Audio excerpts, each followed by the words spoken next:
चाहे जैसा अधम से अधम, पापी से पापी मनुष्य ही क्यों ना हो, सर्व साधन शून्य हो, मृत्यु के क्षण में यदि गंगा जी के तट का आश्रय ले ले, गंगा जी का आश्रय ले ले, तो उसके कल्याण में संदेह नहीं है, नहीं है, नहीं है। गंगा जी के तट की एक एक योजन की भूमि तीर्थ होती है। योजन माने 4 कोस।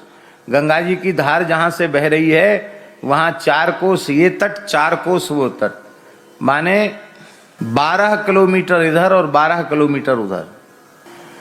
और वर्षा काल में जहां गंगा जी का जल आ जाता है उसको गर्भ कहा जाता है। उसको क्या कहा जाता है? गंगा जी का गर्भ।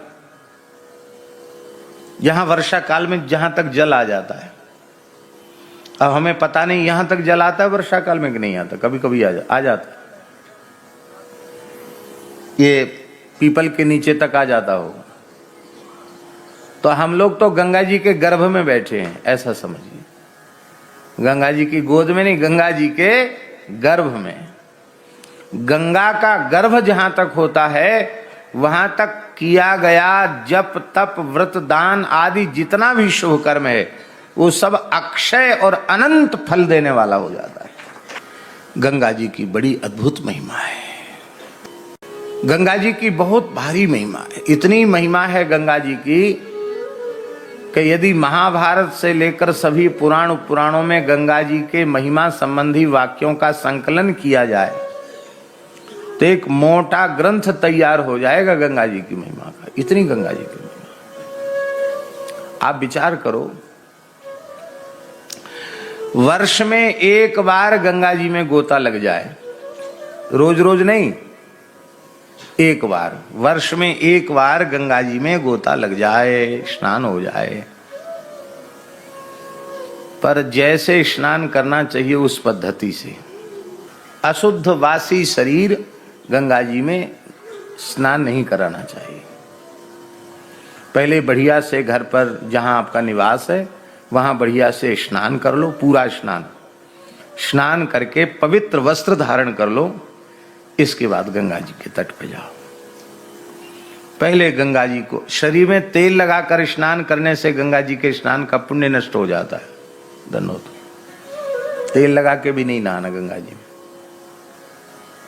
शरीर में तेल नहीं लगावे, गंगा जी में सावन नहीं लगावे, गंगा जी में पवित्र होके जाए, साष्टांग प्रणाम करे। पहले माताएं पंचांग प्रणाम करें, पुरुष वर्ग साष्टांग प्रणाम करे और सबसे पहले दाहिने हाथ से गंगा जी का जल लेकर अपने मस्तक पर लगावे।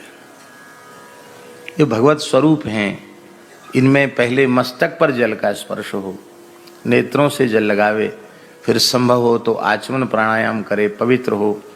यदि योग्यता होवे तो संकल्प कर ले, हैं? संकल्प जो पढ़ते हैं स्नान के पूर्व संकल्प पढ़ ले।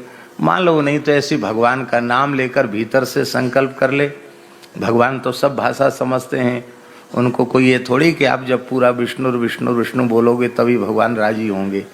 यदि वो योग्यता भगवान ने दी है तो उसका भी प्रयोग कर लो, और नहीं तो ऐसे ही मानसिक संकल्प करो, हे भगवती गंगा, आप भगवान के चरणों से प्रकट भई हैं, आप हमें भगवान के चरणों में पहुंचाने में समर्थ हैं, आप कृपा करें, आप हमारे हृदय में दिव्य भगवत प्रेम का प्रवाह प्रकट कर दें।